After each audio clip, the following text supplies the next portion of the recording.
Welcome back, Mr. J. Grab your microphone. Oh man, hello. Check. Check. You guys hear me? Remember when we used to wear headphones during the podcast? Yeah. This is better. This is better though. I do like this better. It's just more comfortable, you know? We don't have these wires hanging off our heads. Right? Absolutely. No, this is good. It's good to be back. It is. Feeling relaxed and ready to go. Relaxed and ready to go. Yeah. Heard you were doing some kettlebell workouts. Man, kettlebells. I've never done a kettlebell workout before, and I did one yesterday for the first time. And I'm going to tell you, that's no joke. I didn't get it, but that's no joke. Yeah, you cardio legs? I was say because I was doing something where like I was like bent down and I had to like hold one kettlebell on the ground while like lifting the other one, and my legs were just like shaking, like watching people do food safety, right? Like all of a sudden you're shaking, right? Because you're like I feel like you're being watched, but I did something new, and I must have cardio legs because I can run, right? I can run, but I apparently have no strength. You were talking about doing marathon, half marathon, yeah, right? Yeah. So still working. Oh man, that went to pot. I mean, my foot. I'm just getting old. Oh, Riley. that's right. My foot is just an issue, but that's okay. That's just get a new one. Yeah, right. I've got one good one. I might as well just run on one leg. But no, that's okay. Exercise is going well. Strength training is going well. I've kind of transitioned to more strength training over the past couple months. So yeah, starting to like not bulk up. I just but you feel it a little bit. Yeah. I want to be able to like sit up when I'm 80, right? So sure. Yeah. Well, you talk to all these guys, especially in the coffee clubs. Right, the guys who drink the coffees in the McDonald's any given morning, right? Sure. Just about any McDonald's. And I've been humble enough to where I realized, right, I need to talk to them because how do they do it? How do the ones who are actively moving around, right? Stay active and stay doing it. And, you know, because retirement, hopefully I can retire, not tomorrow, but at some point. But I need to be humble enough to know that, hey, if I want to continue living the life the way I want to, I got to figure out what that looks like. So I've been talking to a bunch of people and, you know, for some encouragement. But yeah, hitting the gym more. When you figure it out, let me know. Because I'm asking myself those questions right now. So I'm hoping to crack the code, which it's activity. It's you have to build the life that you want. And it's all consistency and habits. And I just picked up, and it's been recommended to me so many times, Atomic Habits by James Clear. Oh, sure. I don't know if you've read that one or heard that one. Yep. Yeah. So I'm just into it, just started. Okay, but I won't ruin it. Well, I mean, it's about habits. I mean, but just so far, even just the first chapter and a half, I'm just like, okay, there's way more science behind it. And I'm really going to challenge myself because one of the first things was like, oh, you set too big of goals and like the small wins, right? We've talked about that before. True. And I'm like, okay, but then it's even more so design your goals and your results with the systems and routines, not the habit. Don't focus on the losing 50 pounds. Right. Focus on the calorie deficit. Yep. Right. And like the systems that will get you to that goal. So I'm like, okay. And not that I didn't know that, but it's nice to have another book say, okay, yep, this works, Riley. Do it. Well, that's what's funny. It's about listening to the right people, right? It's about reading the right things. It's about talking to the right groups. I mean, I've had so many conversations. We started our performance reviews, right? We're talking with all of our leadership, our staff, our general managers, and there's kind of this whole nuance of like, hey, who's your circle? Who do you listen to, right? And then how do we show that humility when we might not be getting some things right? Which is where we really want to talk about, right? Today was our series about. I mean, we've gone through Humbly, Smart. We've introduced our values now for quite a while. Yeah. I mean, it feels like forever, but it's only been like 2 months. I was gonna say 2 or 3. Yeah, never mind. It feels like forever. But I think some people don't really understand though. Like I want to share this with you, Riley, because over my conversations, I don't think really anyone understands what humble really might mean, right? Or what humility really is. So I'm kind of excited to talk a little bit more about that today. Well, and I think humility. And it's not necessarily thinking less of yourself. No. But more so like knowing when to admit you're wrong and like how much of a trust builder and how much that can help your team learn with you instead of learn, the wrong way if you don't show humility. And even to build off of that, because a lot of the times it's when I'm wrong, but I think there's humility in knowing when I could be better at, right? Which is where you've talked about building better habits, right? Not that you have bad habits per se, but you want to build better habits. Yep. Not that I'm bad at working out or trying to stay fit, but I could be better at, right? So I don't think that there's a true definitive answer between the two of those, but I think holistically speaking, we could use both of those together. Because I think ultimately, too, people just maybe see humility as a weakness, right? If I'm wrong, right? Or if I'm not as good. It's not weakness. Yeah. And humble leaders can still be decisive. Like almost like painting a picture in my head. Like sometimes you say humble and it's like shy or reserved or quiet or not confident. And that's not the case with this value, the way we mean it anyway. It's you own up to those mistakes. You ask, what's the 1% that I can get better each time? And you lead with that kind of just that humility. Like you said, it's not me, it's us. It's we, right? Like how can we get better too? Well, I wanted to share too, because we haven't necessarily talked about this, but from talking with some of our leadership, they almost see humble as, well, I'm soft on people, right? They see it as, and they're not saying like it's a weakness, but the way that they're presenting how they see themselves as being humble, right? On a scale of 1 to 5, how humble do you think you are? And some people say, well, I'm a 4 or 5. Well, I'm very soft. They're rating themselves highly, saying, hey, I'm soft. So it's been a very interesting conversation around like how do we change the mindset though around what like humble really is. So just kind of as we dive into that. There are misconceptions around humility, right? And I know we listed a few here, but like it doesn't mean that you're passive. It doesn't mean that you lack confidence. It doesn't mean that you can't be decisive. So I'm glad you brought that up because believe it or not, more people than I thought really don't understand that difference. I think it's that. Yeah. I think, well, it's funny because you talk about humble and pride, right? Yeah. Like pride, you're prideful. Like your pride, you take pride in what you do and your work ethic and your drive and who you are as a person, whatever it is, right? Where humble is like, it's almost like softer version of pride, almost like, I'm not going to pat myself on the back because, it wasn't me or, it wasn't those things. And that's not soft. That's a leader. Yeah. A leader celebrates the team, not themselves. Yeah. I was having a conversation with a guy, our owner, yesterday around some of the results with us opening the new restaurant. And we were discussing a few of the things. He's like, but Eric, I don't think you thought of this. And I'm like, oh man, that's a good catch, right? Yeah. Like instead of me being like, or dismissive or not understanding where he was coming from, like I had the humility, like I didn't catch that. Right. Yeah. And my boss was able to come to me and say, hey, Eric, what about this, and this? Like, you didn't account for these things. And I said, I missed that. Yeah. So kind of like, what does humility sound like in the real world? I did. I said, like, hey, thanks for catching that. Yeah. I appreciate it. Or, hey, thanks for sharing that. Or, thanks for bringing that to my attention. Or just straight up like, I missed that. Like you said, those are the things that really can show leaders that you are being humble.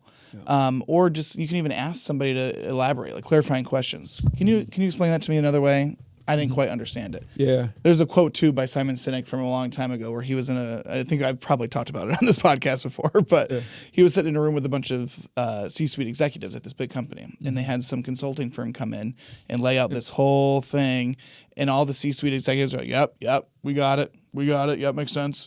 And Simon goes, sorry, I don't want to be that guy, but I don't know what the heck you just said. Can you say it again? And then surely enough, one by one, each of the other C-suite execs were like, I didn't quite get it either. Right. But they weren't humble enough to say, I don't know. Right? So that's just other ways that it can pop up in normal life, right? Like, hey, can you explain that to me in another way? I just don't get it. Yeah. Instead of pretending like you do. Yep, absolutely. Because the construction will always do that to me. Like like we did a project, I know the Onyx project, but like they talk about all of these things in the construction realm. And guess what, guys? Like I'm burgers and fries, right? Like I'm not this, like we have to wear hats and different hats as far as our leadership goes. But yeah, it was really interesting to kind of go through the building process again, because it's been 8 years since I've gone through that. So it was nice to kind of be re-humbled around like what it takes construction. Just be a part of that project. I mean, I had a little bit of that, right? A little bit of flashbacks. It's not easy. Crazy. And it's not for everybody. No, it's not. And honestly, just got to shout out to Mr. Chris Baxter. Oh, yeah. I mean, the man, the myth, the legend, for goodness sakes. Yeah. The man behind the curtain we said earlier. Our unsung heroes. Because we all may feel like that sometimes, right? Those unsung heroes. But we have to have the humility and the humbleness to know, right, like who's supporting, how they support it. Because let's face it, there's a lot of people behind the curtains that did it. And yeah, Chris was phenomenal. Yeah. I mean, from shovel to sandwiches, right? That's good. From shovel to sandwiches. Yeah, from shovel to sandwiches, he made it happen. That's awesome. Yeah. Well, and Chris has humility as well. When we're talking about building stronger teams, when you have humility with your teams, people are more likely to share themselves, and feedback is more normal. Like when you have humility and you're saying, hey, you know what, I didn't get that, or can you explain that again? Now you're allowing your team to ask those same questions. Yep. And so now feedback comes way faster. Right. So you bring up a good segue here, because humility and being humble can actually build a stronger team. So that's what I'm saying. Like our teams that I've been talking to are missing the point on what humble can be, right? It's not about being soft. And it's not about being, kind of pusher over. It's not about having this, just nonchalant attitude around, okay, hey, I'm going to be humble and I'm just going to sit back and I'm going to let things happen.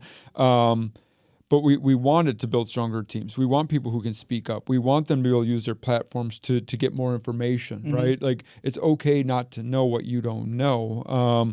Just because we're in a position doesn't mean we know everything about the position. Right. And I think sometimes we think that, right? You're a general manager, so you should know everything that a general manager does. In fact, we were having a conversation with somebody today. Okay. Yeah, we were having a conversation with somebody today, and the general manager was like, well, I'm way behind my peers. I'm way behind, right? Like, my results aren't where I want them to be. I'm behind. Well, perfect. You finally had enough humility to say, hey, I may not know what I'm doing, right? And I'm feeling behind. But just because you feel behind doesn't mean you have to always be behind, right? So it opened up this whole door, right, of let's have an actual conversation now about that. Like, we're now admitting that we don't necessarily know everything about this. Everything's fine. Everything's fine. Yeah. Oh man, like, I can just imagine that aha moment. It was a great conversation, and I know not everyone's bosses may be the way that we are, but for us to go and have that conversation around, yes, I may wear the title, but I don't know what I'm doing. It's completely fine. Like, they want you in this position. Like, somebody promoted you to be in the position you're in, right? Yeah. Regardless of what position you're in nowadays. And no, titles don't matter, right? Like, leadership doesn't wear a title. Leadership, yeah. But you do have a title that you have to wear, right? And you do have leadership responsibilities that go behind that title. But if you don't know what you're doing, it's okay. All I'm saying is somebody wanted you in that position. But maybe you didn't get the tools and the ability and the coaching, right? I had somebody else who's been a GM for a long time, and they're like, I got promoted 5 years ago, and I still don't know really what I'm doing, right? So, like, isn't that awesome though that like we are breaking down those walls with these values, like, because it's like, no, we want to help you, we want to know these things, and I think what's so cool too is, I was thinking of imposter syndrome when you were telling me that story, like, oh, who's gonna listen to me? Like, I just got promoted, like it's a lot of like internal like blame or self-doubt, and that's not what humble is either, right? Like, it's not that necessarily. So it's so cool that they were able to say, hey, you know what, don't know, and now we can step in as the organization and say, okay, where are we going from here? And I think we build that, like, so the question might, well, why are the walls coming? Like, why are people now opening up?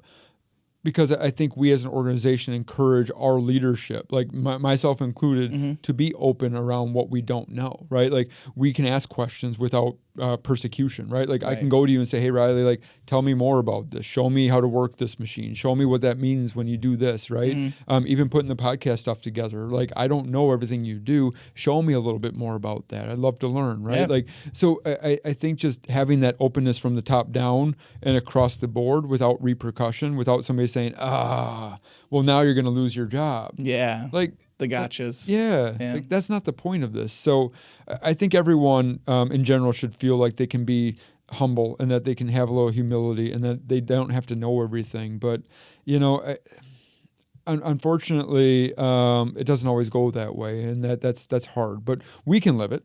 Yeah. And as it trickles down, I think it'll be even better across our organizations. So what else do humble leaders do? So humble leaders, this is a good one. So they don't take credit and they don't blame. So when credit's given to them, when kudos is given to them, like if Chris Banks were in here, he'd be like, nope, it was my team's. Yeah. Right? My teams did the shovel to sandwich. Yeah. Right? Yeah. And it was their success. It is their success. Or our success. Or our success, yeah. yes.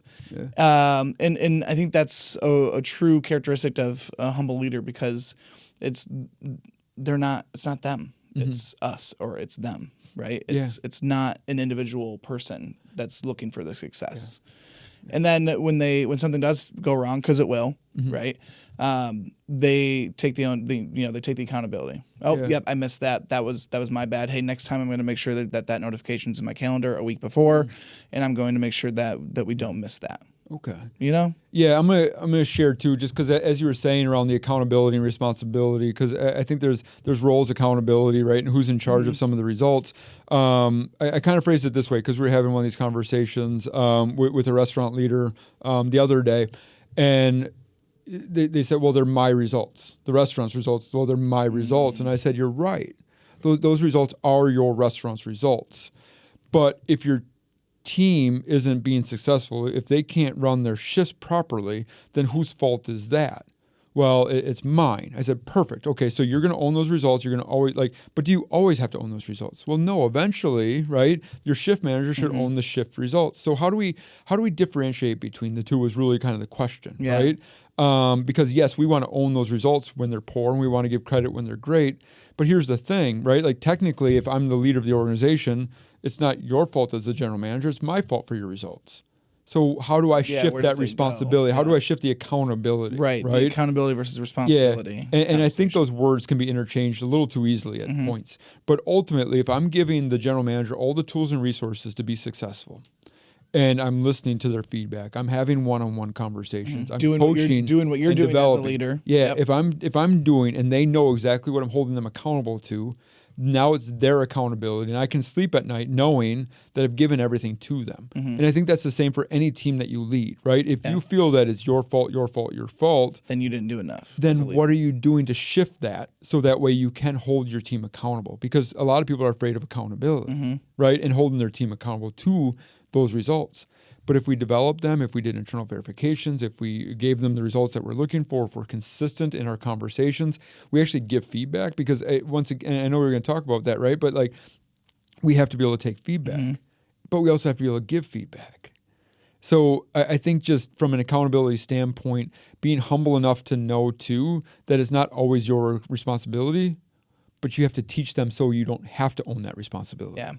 Or those results within. Sure. Yeah. And I like how you said it too. Yeah. If things are going well, we give credit, but when things are going poor, the GM kind of just sometimes, right? Just owns it. Yeah. Oh, my bad. Like they'll just, those are my results, my poor results. But no, those are your team's poor results too. Yeah, they really are. So again, that trickle down of how do you change your leadership to make sure that your whole team has the tools and resources. And to your point, that's, again, top down. So as we are, exemplifying these values or these things that we want, it's becoming more apparent to, I think, the masses, that this is what we're doing. Yeah. And I think sometimes we do that because we want to protect and shield our people from the negativity of the world, right? Yeah. Or of those results, or maybe like, depending on what your upbringing was, right? Like if I was constantly yelled at, like, okay, I'm going to like, nope, you're not yelling at Riley. Like Riley's perfect, right? Or no, Eric, you can't, like, it's not your fault, Eric. Like I'll take no, you can't necessarily shield them, but you can have great conversations. Yeah. That's the thing, though. It's the conversation piece. It's the actual nitty gritty of being humble and learning from whatever happened. Yep. If you have poor results, so everybody has poor results sometimes. Yep. It's going to happen. But what's that conversation look like between you and your leader to get better to that next step? Right? Because I'm going to protect you, right? Yeah. I am going to shield you. But I think protecting you is also giving the tools to be successful. I'm going to protect you almost from yourself sometimes, right? Because if you don't know, how can you produce? If you don't know what we're looking for, how can you achieve more? So I think protection can go a few different ways, right? I might protect you from my boss screaming and harping on you, but I need to learn from that because I have to go have a better conversation with you. Right? Like I may protect you in the meeting. Nope, that's not Riley. That's me. And I need to be better for Riley. Which is fine. Which is absolutely fine. Yeah, because that's accountable as a leader. But then go be better for Riley. Yes, that's the follow through after that. Yep. You can't just say, oh, that's me, and then not do anything about it because that's where you might lose your job. Absolutely. You know? Absolutely. So that's the difference there. And that's super cool because I just think humble is, to your point, it's definitely one of the ones that's maybe it's harder to understand. Like people smart. Yes, on the surface, it's like, okay, it's not book smart, but it's people smart. Yeah. Okay, I can get better at that. Yep. Hungry. I'm hungry. I want results. I'm driven. I have good work ethic. Got it. Humble, though, it's like, humble is definitely more, I mean, they're all internal, but I feel like it's deeper into your behaviors as a person. It's like who you are in your soul. Yes. Yeah. Thank you. Okay. Yeah. That's what not I would crazy. say. Like, who are you genuinely in your soul, right? Like, are you somebody who wants better for people? Are you somebody who wants to take the time to hold people accountable? Do you want to respect people? Do you want people to follow you, right? So even as you're looking at that level, levels of leadership, are you somebody that people would want to follow? Right. And I think that's where the humbleness really comes in. Are you going to listen to me because of my title? Are you going to listen to me because I'm telling you? Are you going to listen to me? Like, are you going to listen and follow me because you actually want to? Right. Yes. And I think humble builds into that character more than anything else. And part of that character is learning from everybody. Yep.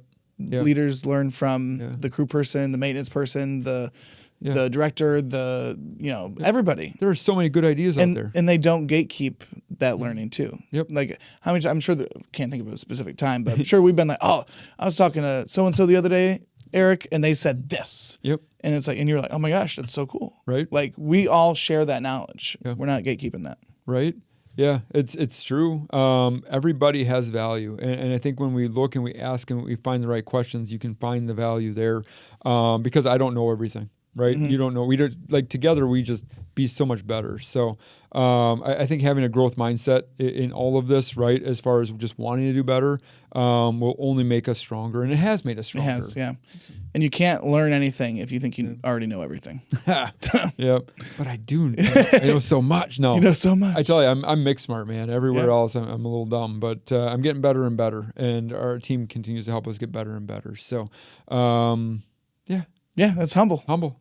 It's the last of our values. So that's closing out this series on BX3. Stay tuned for some more fun episodes as we talk about the more happenings of Iron Arch and Bouchereau Family McDonald's. We're glad you're here and stay tuned. All right. Thanks. Listen, learn, lead. Thanks for joining us on Buns, Burgers, and Big Ideas. We hope today's episode inspired fresh ideas for your leadership journey. Be sure to subscribe so you never miss an episode and keep learning with us as we continue to explore leadership in the QSR world. Until next time, take care and lead well.